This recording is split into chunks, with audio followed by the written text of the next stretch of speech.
Muito obrigado, professor Duarte Santos. Agora temos um tempinho ainda muito curto, não sei se temos tempo, porque queremos terminar às 7h15. Estamos quase nas 7 horas, mas se calhar uma pergunta a cada um. Eu pedi à Helena e ao Padre Michael que viessem até aqui.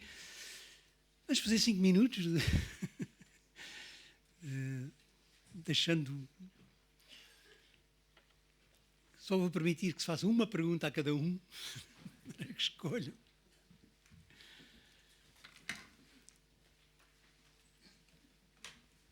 De maneira que pensem bem, os primeiros que se atreverem a fazer alguma questão. Vou começar aqui pela Helena. Alguém que lhe tinha, assim, do seu coração, fazer-lhe um desafio, uma pergunta, um comentário.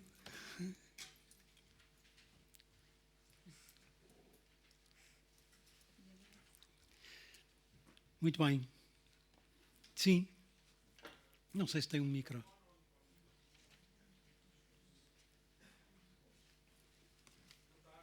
Boa tarde. Sim. Está ali. Obrigado. Muito boa tarde. Queria dar os parabéns por esta iniciativa de trazer este documento importantíssimo a um debate público. E de trazer pessoas que, enfim, fizeram, digamos, a sua leitura deste documento.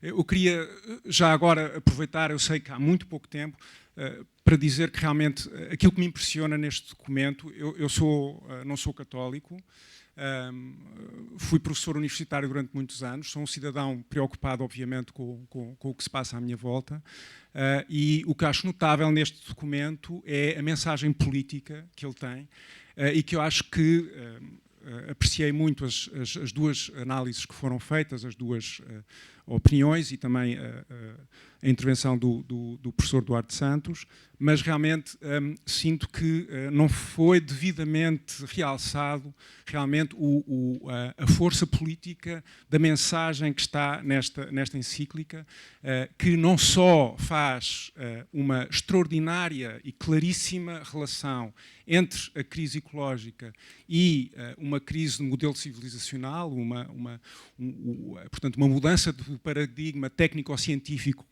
que nos domina para um outro paradigma, mas também esta mensagem importantíssima da mudança pessoal, portanto, de uma mudança de estilo de vida, que eu acho que essa mensagem é das mais importantes. Gostava também de ouvir, uma vez que os dois intervenientes principais são pessoas que estão ligadas à Igreja Católica. A Helena falou um pouco daquilo que é, digamos, as ideias que a própria Igreja quer, digamos, para implementar, digamos, parte da mensagem que está aqui, mas creio que na Igreja existem muitas vozes, existem muitas correntes, e creio que há algumas correntes que provavelmente deverão ter ficado bastante incomodadas com a mensagem que está nesta encíclica. Gostava de ouvir o vosso comentário sobre realmente setores da Igreja mais conservadores que talvez não tenham ficado tão satisfeitos com a mensagem Sim. muito clara do Papa Francisco e também, como sabem, também alguns outros setores da sociedade, não religiosos, também reagiram de uma forma bastante crítica, alguns até com alguma indiferença, e gostava de saber como é que vêem que a Igreja consiga verdadeiramente encetar um diálogo com a sociedade laica, não só com os cientistas, não só com as outras religiões, mas verdadeiramente uma verdadeira conversa global que precisamos para realmente sair da crise profunda em que nos encontramos. Obrigado. Obrigado. Vou pedir à Helena que comente. Vous avez compris? Oui, grâce à la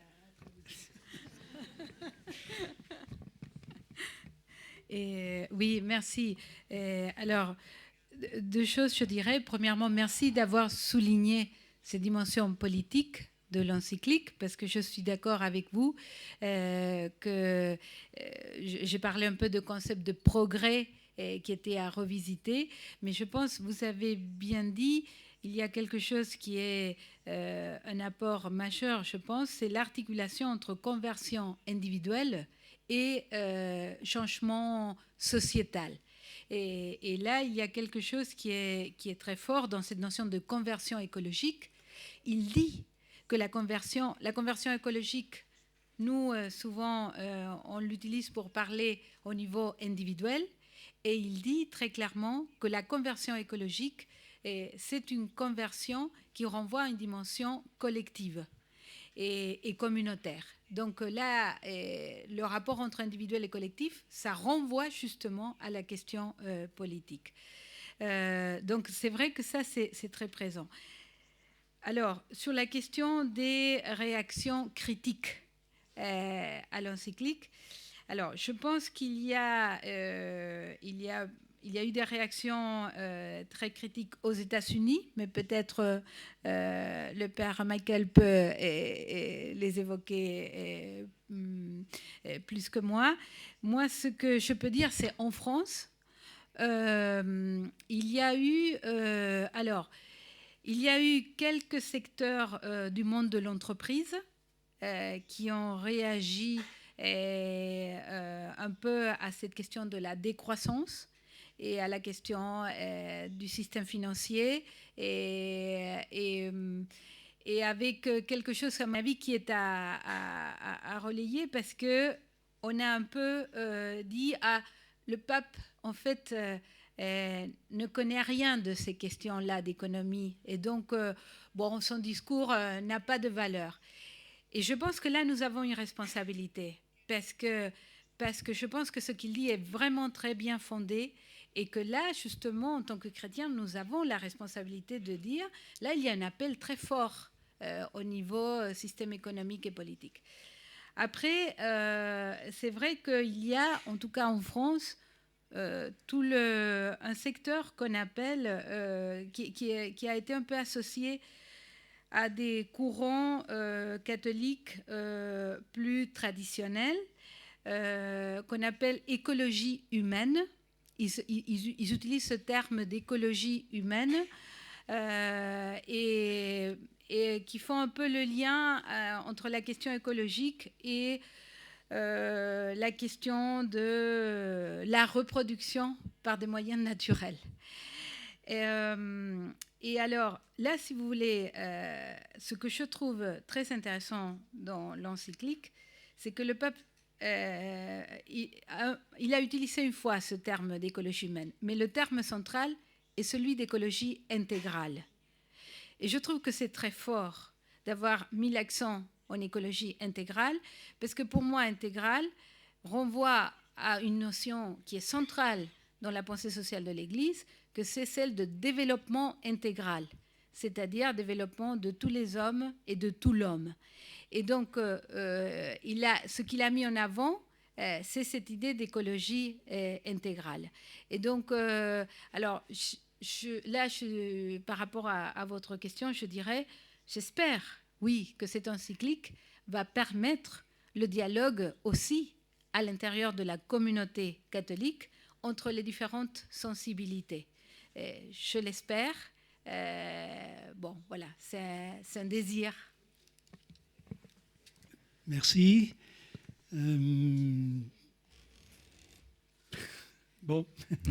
I could just add, I think that to follow up on your question, I would suggest to this assembly that the question of what Portugal is going to say and do at Paris should be an explicit theme of the campaign which you are having right now.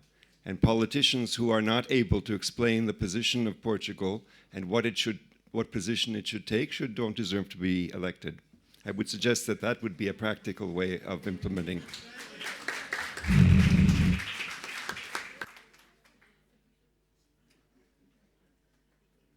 Bem, há espaço para mais uma pergunta. Esta foi para a Helena, mas com o comentário do Padre Michael. Assim, alguma outra pergunta? Senão o Padre Michael pode... tem muito para dizer. The second point I wanted to make, since I was invited to speak again,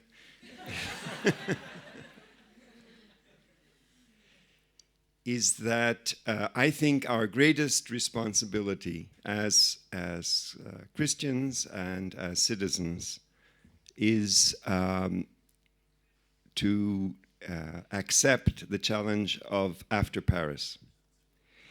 Paris has been prepared now. This is the 21st meeting, and it would be a pity if we allowed ourselves to be disappointed and discouraged. It would be a pity, because then we would really be defeated. I think that we have to support everything possible at Paris, but we also have to be grown-ups and accept that you might say that Santa Claus, Papa Noel, is not going to bring us what we want, and even what we deserve. And that it's up to us, and that we simply have to learn to do the kind of politics that is consequent on the encyclical. And that is something that someone from Rome or even Paris cannot tell people in Portugal. It's up to you.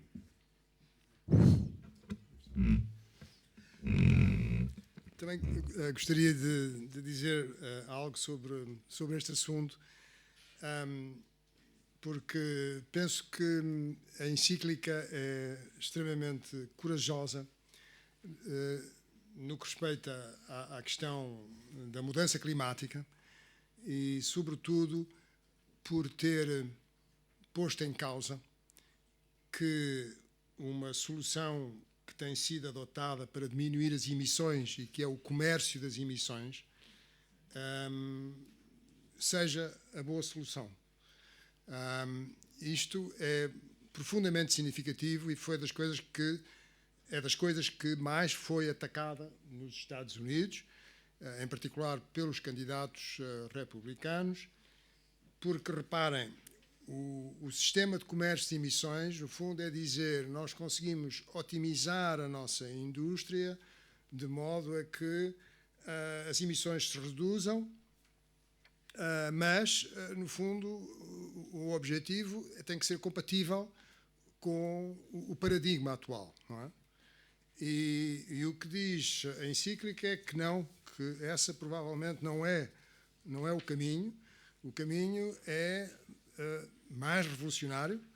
O caminho é, de facto, termos consciência de que o percurso que está a ser seguido não é sustentável, sobretudo em termos de solidariedade intergeracional, não é? E por muitas outras razões, e que, portanto, temos que... quer dizer, a redução das emissões tem que ser um esforço que é feito não de uma forma minimalista e sem prejudicar, enfim, o crescimento económico, não é? Mas que tem que ser feito como um objetivo em si, não é? Um objetivo que é absolutamente necessário, enfim, para usar as palavras que foram ditas, não é? Para preservar grande parte da criação, não é? Porque eu estou convencido que eu não sou nada catastrofista, mas de facto as transformações serão profundas. Se não for possível travar não só as alterações climáticas, mas os outros desafios que temos, será um mundo muito diferente do atual. O Homo sapiens é extremamente resiliente e adapta-se com muita facilidade, mas será um mundo muito diferente, mais pobre, enfim, espiritualmente muito mais pobre. Enfim. É que as suas perguntas depois são um bocadinho que mais... Um minuto. Sim, um minuto. Muito obrigado. Eu vou ser muito rápido. Mas mesmo um minuto. Exatamente. Pegando aqui nesta observação que me parece preciosa, de que há uma grande atenção da parte da encíclica em relação às respostas tecnocráticas. Porque é disso que se trata, no fundo, na triste história, diria eu, das conferências da ONU sobre o clima, é que elas têm sido controladas quer pelo sistema económico e industrial, quer pelos produtores petrolíferos, quer por uma série de lobbies desses setores que têm controlado as respostas e têm-na conduzido para modelos como modelos económicos, modelos de cotização, digamos assim, das emissões. Eu penso que há uma outra dimensão que não vi ainda referida e que atravessa toda a encíclica. E é a dimensão de uma crítica muito severa e muito atenta às respostas tecnocráticas. Há a ideia de que a técnica é soteriológica, de que a técnica nos traz a salvação. E essa atenção percorre todo o texto e é qualquer coisa que, como penso que sabem, está no coração da chamada economia verde nos nossos dias. No fundo, a ideia de que o negócio continua, mas por meios verdes. Eu gostaria de ver um comentário sobre esta dimensão, que me parece essencial na encíclica. Muito obrigado. Mas... Não? Achas que sim?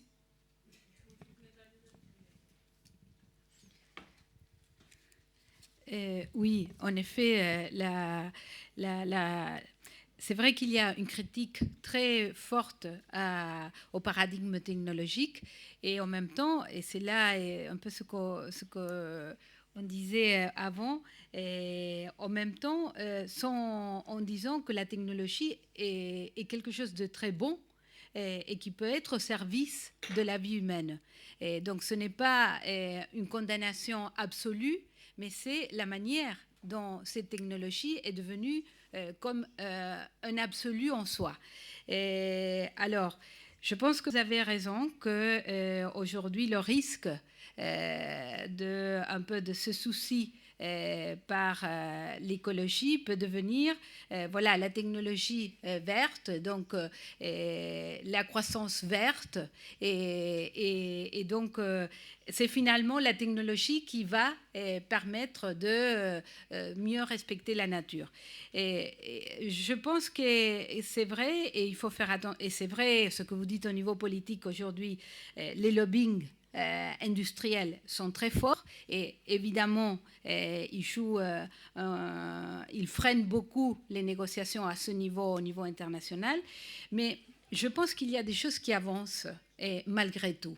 Alors, en même temps, vous savez qu'il y a cette année cette conférence sur le climat, il y a à la fin de ce mois à New York une assemblée des Nations Unies sur les nouveaux objectifs du millénaire pour le développement, qui vont s'appeler Objectifs du développement durable.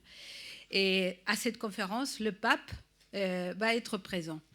Et je pense que l'avancée entre les nouveaux objectifs du développement qui vont être proclamés d'ici jusqu'à 2030 et les précédents montre bien qu'il y a quand même une avancée. Par exemple, on a introduit quelque chose qui n'était pas dans les objectifs du développement avant, que c'est l'inégalité.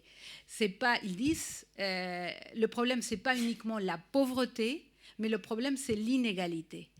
C'est juste un exemple pour dire qu'aujourd'hui, dans tous ces sommets internationaux, c'est vrai que les lobbying industriels ont un poids très important, mais de plus en plus, la société civile internationale est présente avec une expertise très importante et je pense que dans les objectifs du millénaire pour le développement, la société civile a joué un rôle très important. Ça montre à quel point, justement, nous avons une responsabilité parce que la société civile, c'est nous.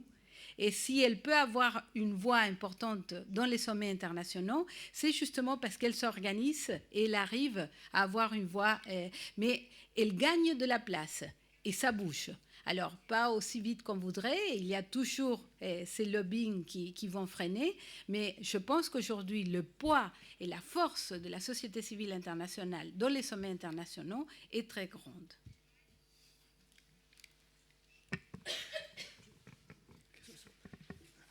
Só para responder à sua pergunta, só gostaria de dizer que o technological fix, não é, tem sido uma constante de certos meios nos Estados Unidos, não é? E no caso das alterações climáticas isso corresponde à geoengenharia, não é? Geoengenharia, portanto, quer dizer, não estou convencido que seja uma coisa que desapareceu. Tenho grandes dúvidas que haja um acordo de modo que se possa pôr em prática, porque envolve muitos países, mas há muitas pessoas que pensam que isso poderia ser uma solução. E de facto temos aqui assim na encíclica, enfim, algo que é clarividente, não é? E que é extremamente que nos dá muita esperança, não é? Eu penso que nos dá muita esperança para, enfim, para para apresentar um ponto de vista diferente e muito mais humano e sustentável. Bem, não, temos que parar, teremos de parar.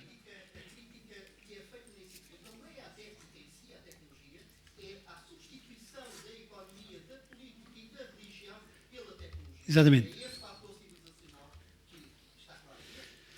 Muito obrigado.